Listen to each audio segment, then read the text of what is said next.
आज हम बात करेंगे नेक्स्ट आर्थ्रोपोड्स बॉर्न डिजीज़ की। अगली जो हमारी आर्थ्रोपोड्स से होने वाली डिजीज़ है वो कौन सी है? Zika virus. जो जीका वायरस है वो आर्थ्रोपोड से क्या होता है? ट्रांसमिट होता है। तो इसका वेक्टर क्या होता है? इसका वेक्टर होता है एडिस मॉस्किटो। एडिस मॉस्किटो, और एडिस मॉस्किटो किसका होता है? डेंगू का भी होता है। पैथोजन क्या होता है? तो जीका वायरस पैथोजन होता है इसका, मतलब जीका वायरस नामक डिजीज होती है और जीका वायरस एडिस मॉस्किटो के थ्रू ट्रांसफर होता है। सिम्टम्स क्या होते हैं? माइल्ड फीवर, हल्का बुखार होगा, रैश होंगे, स्किन पे स्पॉट पड़ जाएंगे ऐसे, जॉइंट पेन होगा, जो जोड़ हैं उनमें दर्द होगा, कंजक्टिवाइटिस।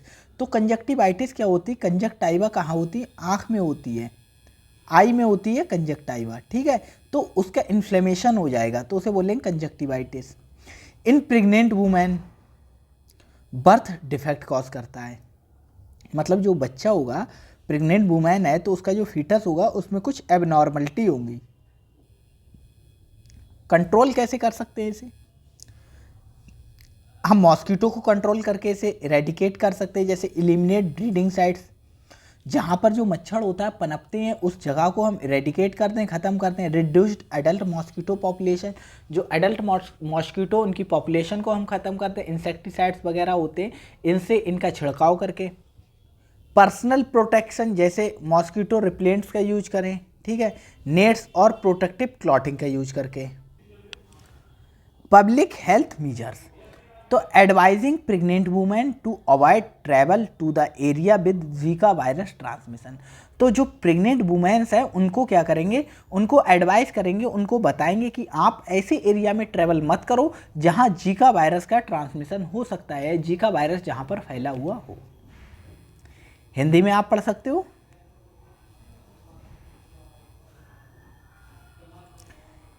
नेक्स्ट आता है येलो फीवर।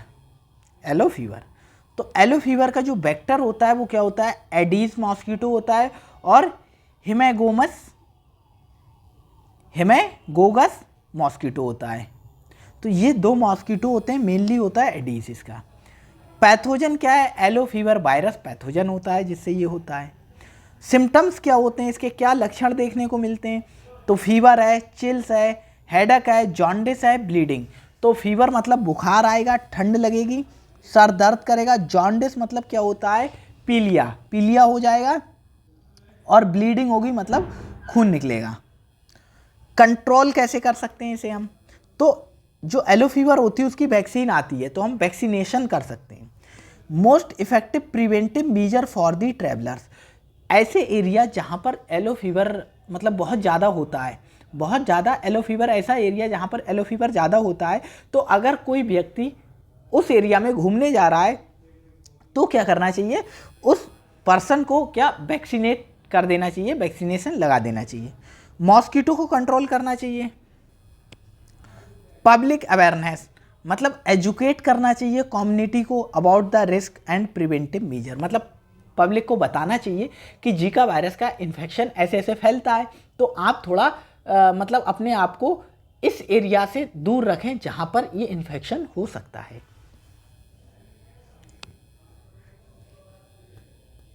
ठीक है, देखिए, टीकाकरण कर सकते हैं, मच्छर नियंत्रण कर सकते हैं, सार्वजनिक जागरूकता हम कर सकते हैं। नेक्स्ट आता है लेशमानियासिस। लेशमानियासिस का जो वेक्टर होता है वो क्या होता है? Sand fly. सैंड फ्लाई होता है, आपको ये नाम याद नहीं रखना है, सिर्फ ये याद रखना है सैंड फ्लाई होता है, ठीक है। इसका पैथोजन क्या होता है? लेशमानिया स्पीसीज होती है। मोस्ट कॉमन कौन सा होता है? लेशमानिया डोनोवेनी। लेशमानिया डोनोवेनी क्या होता है? मोस्ट कॉमन होता है पैथोजन इसका। सिम्टम्स क्या होते हैं? स्किन अल्सर, मतलब क्यूटेनियस फॉर्म में, मतलब क्या होगा? जो स्किन होगी उस पर हल्के हल्के क्या होंगे? इस टाइप से अल्सर्स बन जाएंगे। अल्सर का मतलब होता है घाव। फीवर होगा, बुखार होगा। लीवर और स्प्लीन इनलार्जमेंट, मतलब जो स्प्लीन है वो बढ़ जाएगी, और जो लीवर, स्प्लीन क्या होती है हमारी, हिंदी में क्या बोलते हैं स्प्लीन को? पिलिया बोलते हैं, वो बढ़ जाएगी। और लीवर क्या होता है? यकृत, इनका जो साइज होगा वो बढ़ जाएगा, इसे बोलते हैं स्प्लीनोमेगैली और हेपेटोमेगैली। कंट्रोल मेजर्स कैसे कंट्रोल कर सकते हैं? अवॉइड सैंड फ्लाई बाइट, तो हम क्या करें, अवॉइड करें सैंड फ्लाई के बाइट करने को, मतलब इंसेक्ट रिपेलेंट्स का यूज करें और स्लीपिंग अंडर नेट्स में सोएं। इन्वायरमेंटल मैनेजमेंट, जो सैंड फ्लाई है जहाँ पर रहती है, मतलब सैंड फ्लाई जहाँ पर रहती उन एरियाओं पे क्या करें, इंसेक्टिसाइड्स का हम क्या करें, छिड़काव कर देंगे, जिससे हम कंट्रोल कर सकते हैं और रोडेंट की पॉपुलेशन को कंट्रोल कर सकते हैं। पब्लिक अवेयर, मतलब पब्लिक को बताना चाहिए ऐसे एरिया में मत जाओ जहाँ सैंड फ्लाई का इन्फेक्शन, मतलब सैंड फ्लाई बाइट कर सकती है। ठीक है, नेक्स्ट आता है हमारा क्या, प्लेग। प्लेग, तो प्लेग का वेक्टर क्या होता है, फ्ली होती है प्लेग का वेक्टर। ठीक है, और इसका जो पैथोजन होता है वो होता है यर्सीनिया पेस्टिस। यर्सीनिया पेस्टिस क्या, एक बैक्टीरिया होता है, और ये जो होता है रैट से भी फैलता है। ठीक है, इसके सिम्टम्स क्या होते हैं, बुखार आएगा, ठंड लगेगी, जो लिम्फ नोड होंगी वो स्वेल जाएंगी, सूज जाएंगी, और सेप्टिसीमिया होगा, मतलब इन्फेक्शन ब्लड में पहुंच जाएगा। कंट्रोल कैसे कर सकते हैं, तो जो रोडेंट होता है उसको कंट्रोल करके, क्योंकि रोडेंट से फैलता है, तो reducing rat population in urban, मतलब शहर में जो रिड्यूस कर दें, कम कर दें, और रूरल मतलब गांव और शहरों में क्या, रैट की पॉपुलेशन को कम कर दें। फ्ली कंट्रोल, फ्ली क्या होता है, एक तरीके के इंसेक्ट होता है। ठीक है, insecticide to kill fleas on animal पे रहते हैं ये फ्लीज, इनको किल कर दें हम। आइसोलेशन एंड ट्रीटमेंट, मतलब जो पेशेंट है जिसे डायग्नोस किया गया प्लेग, उसकी अगर अर्ली डायग्नोसिस हो गई तो उसे एंटीबायोटिक ट्रीटमेंट, हम यहाँ एंटीबायोटिक तो ये मतलब थोड़ा जिस बुक से लिया गया है, क्योंकि हम जो बुक यूज कर रहे हैं वो बुक जो है वो ऐसा नहीं है पर्टिकुलरली होम्योपैथ के लिए। ठीक है, हम एक ऐसी बुक का यूज कर रहे हैं जो होम्योपैथ, मतलब सिलेबस हम एलोपैथ की बुक से उठा रहे हैं। एलोपैथ क्योंकि जो कम्युनिटी मेडिसिन की बुक है वो स्पेशली ऐसा नहीं है कि होम्योपैथ के लिए कोई स्पेशली बुक आती हो, किसकी, मतलब कम्युनिटी मेडिसिन की। तो हमारे पास जो बुक है कम्युनिटी मेडिसिन की, तो वो बुक कहाँ, एलोपैथ में पढ़ाई जाती है, खासकर MBBS में पढ़ाई जाती है, BHMS वगैरह में पढ़ाई जाती है। ठीक है, तो हम BHMS में भी पढ़ाई जाती है वही, और BMS में भी वही पढ़ाई जाती है, और BHMS में भी वही पढ़ाई जाती है, तो हम उस बुक से कंटेंट ले रहे हैं। तो ये कहीं पर आ गया है, लेकिन हम ये हटा दें आपके काम का नहीं है, क्योंकि आपके सिलेबस में ये सारी चीज़ें नहीं हैं। एंटीबायोटिक, तो अर्ली डायग्नोसिस, आइसोलेशन, ट्रीटमेंट, ये पूरी हेडिंग को हम ख़त्म कर सकते हैं। Early diagnosis and treatment of infective, ये ठीक है, अर्ली डायग्नोस कर सकते हैं और हम क्या कर सकते हैं, ट्रीटमेंट कर सकते हैं इन्फेक्टिव पर्सन का। तो ये आपके लेवल का हो गया, क्योंकि एंटीबायोटिक का आपके यहाँ मतलब होम्योपैथ में एंटीबायोटिक का कोई यूज नहीं होता है। ठीक है, तो प्लेग, हाँ ये चीज़ याद रखना, जो बुबोनिक प्लेग होता है वो मोस्ट कॉमन होता है। जो प्लेग की कई वैरायटी होती है उसमें जो बुबोनिक प्लेग होता है वो मोस्ट कॉमन होता है। तो आप ये पिस्सू से होता है, ये देख सकते हो, कुछ भी नहीं है हिंदी में। ठीक है, नेक्स्ट है हमारा टिक बॉर्न डिजीज़। टिक बॉर्न डिजीज़, तो टिक बॉर्न डिजीज़ का जो वेक्टर होता है वो क्या होता है, टिक्स होता है। इसका पैथोजन होता है, क्या होता है, बहुत सारे बैक्टीरिया हो सकते हैं, जैसे कि Borrelia for lime disease. Lime एक डिजीज़ होती है, उसके लिए क्या होता है, बोरेलिया रिस्पॉन्सिबल होता है। सिम्टम्स क्या होते हैं, सिम्टम्स होते हैं fever, fatigue, headache, rash, pain. Neurological symptoms, तो मतलब बुखार हो सकता है, थकान हो सकती है, हेडेक हो सकता है, सर दर्द, वही रैशेस, स्पॉट स्किन पर, जॉइंट पेन। न्यूरोलॉजिकल मतलब ब्रेन से रिलेटेड सिम्टम्स हो सकते हैं। तो आपको अगर आपको कुछ भी समझ ना आए तो आपको ये नाम याद रखना है कि टिक बॉर्न डिजीज़ किससे होती है और मतलब पैथोजन क्या है। जितने भी आर्थ्रोपॉड्स बॉर्न डिजीज़ बताएंगे उनमें से आपको वेक्टर याद रखना है क्या है और उसका पैथोजन क्या है। सिम्टम्स याद रख पा रहे हो तो ठीक है, नहीं रख पा रहे हो तो कोई दिक्कत नहीं है। और कंट्रोल मेजर सबके सेम है। पर्सनल प्रोटेक्शन वही, टिक रिपेलेंट्स का यूज करें, प्रोटेक्टिव क्लोथ पहने जिस पर टिक का अटैक ना हो पाए, और अवॉइड टिक हैबिट्स, ऐसी जगह जाने को अवॉइड करें जहाँ पर टिक्स रहते हों। टिक्स चेक मतलब चेकिंग करना चाहिए, मतलब घर के बाहर चेकिंग करना चाहिए टिक्स रह रहे हैं या नहीं। और वैक्सीनेशन, वैक्सीनेशन भी एक ऑप्शन है। और लास्ट आता है हमारा इन्वायरमेंटल कंट्रोल, मतलब रिड्यूसिंग टिक्स हैबिट, जहाँ पर टिक्स रहते हैं उनका जो स्थान है रहने का उसको हम डिस्ट्रॉय कर दें, जिससे क्या है वो मतलब सर्वाइव नहीं कर पाएंगे। क्लियरिंग ब्रश और यूजिंग क्या है एक्रेसाइड्स, एक्रेसाइड्स का यूज करें, कोई खास नहीं है वो आपके काम का नहीं है, तो आप हिंदी में पढ़ सकते हो। कुछ ना याद रहे तो वेक्टर और पैथोजन याद रखो, आपका काम हो जाएगा। तो ये हमारा हो गया आर्थ्रोपॉड्स बॉर्न डिजीज। नेक्स्ट हम बात करते हैं general control strategies for arthropods borne disease.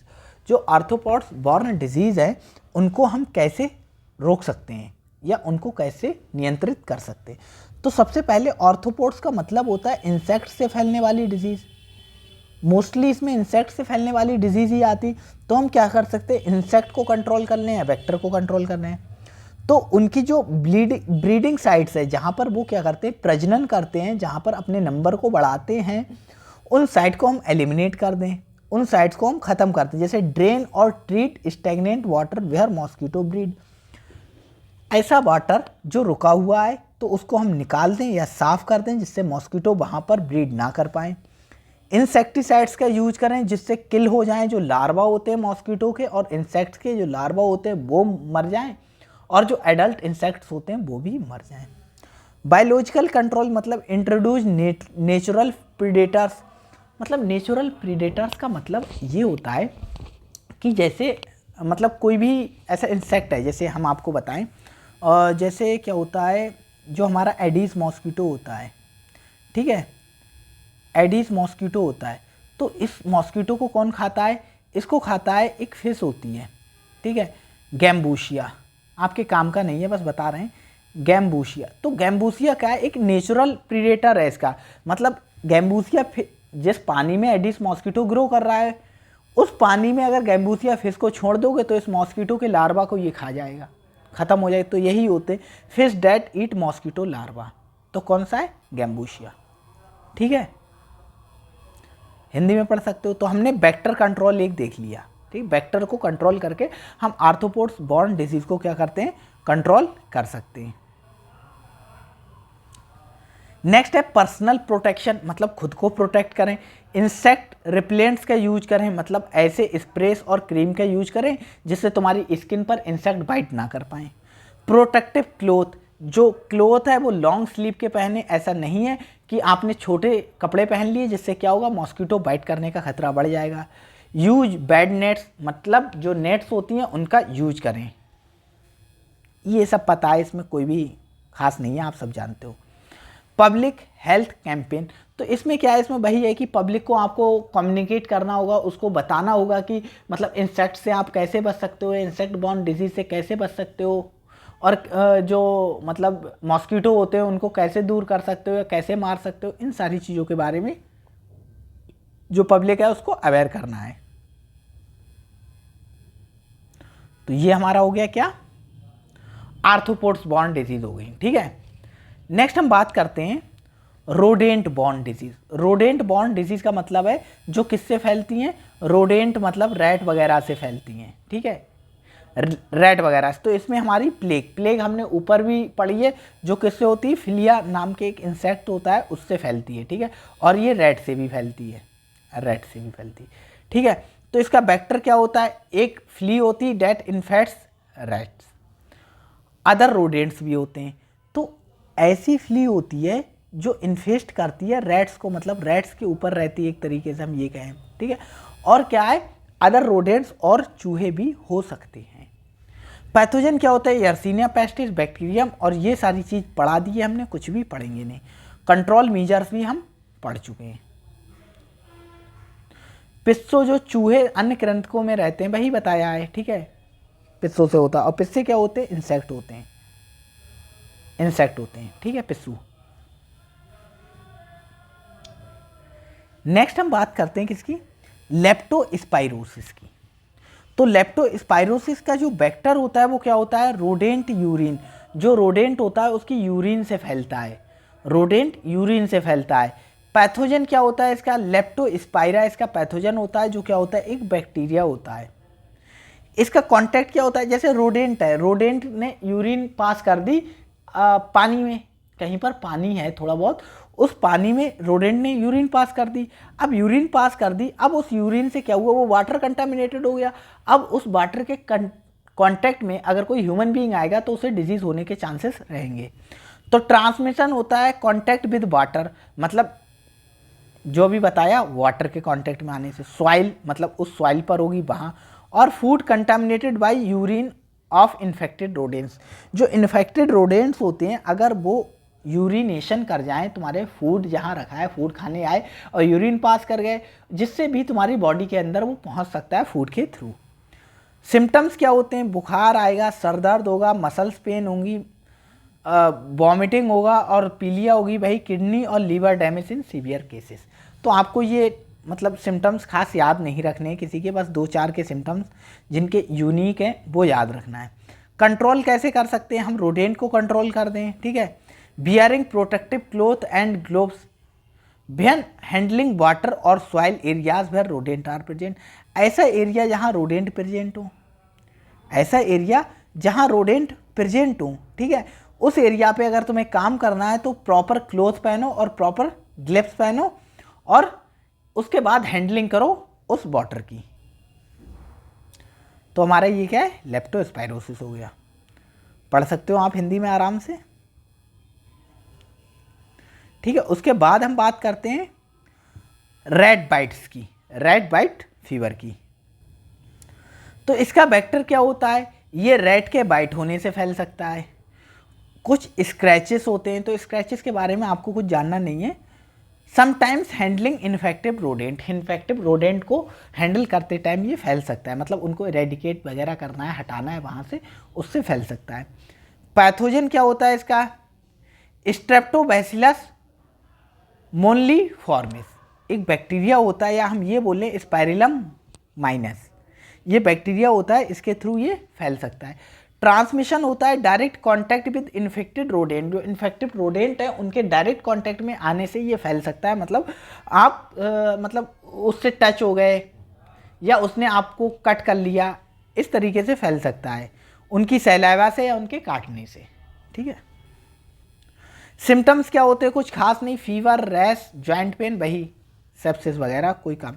Control मतलब रोडेंट को हम कंट्रोल कर सकते हैं, और अगर वो काट ले रहा है तो वुंड क्लीनिंग करेंगे, ठीक है, वुंड क्लीनिंग कर सकते हैं। उसके बाद हम ट्रीटमेंट कर सकते हैं रेड बाइट का। हिंदी में आप पढ़ सकते हो।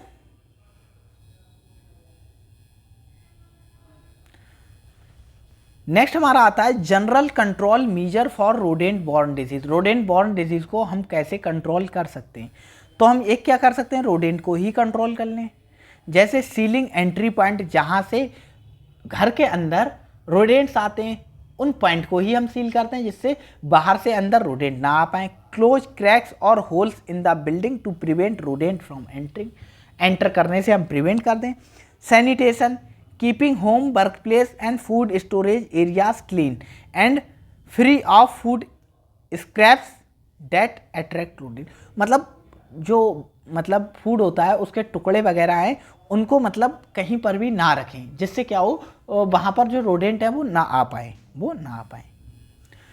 ट्रैपिंग एंड पॉइजनिंग, मतलब ट्रैप कर सकते हैं, पकड़ सकते हैं चूहे को और मतलब उन्हें हटा सकते हैं रोडेंट को बाहर से, और या हम उनके लिए क्या यूज कर सकते हैं,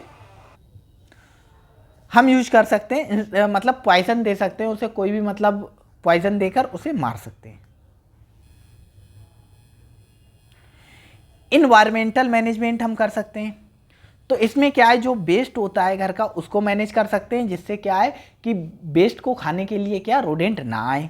तो proper disposal of garbage and food waste avoid attracting rodent, क्योंकि रोडेंट अट्रैक्ट नहीं होंगे तो वो आएंगे नहीं। कंट्रोल रोडेंट हैबिट्स, जहाँ पर रोडेंट रहते हैं उन एरिया को हम क्या करें, ख़त्म कर दें या क्लीन कर दें, जिससे क्या हो रोडेंट की जो पॉपुलेशन है वो कम हो जाए।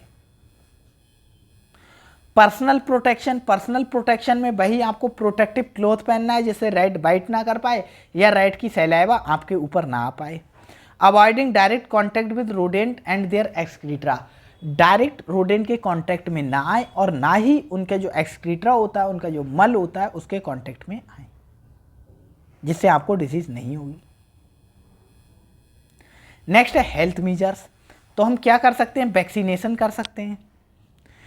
एंटीबायोटिक ट्रीटमेंट ये आपके काम का नहीं है, क्योंकि एंटीबायोटिक आपके यहाँ नहीं पड़ना है। तो हम क्या करेंगे, ट्रीटमेंट करेंगे किसका, इन्फेक्शन का।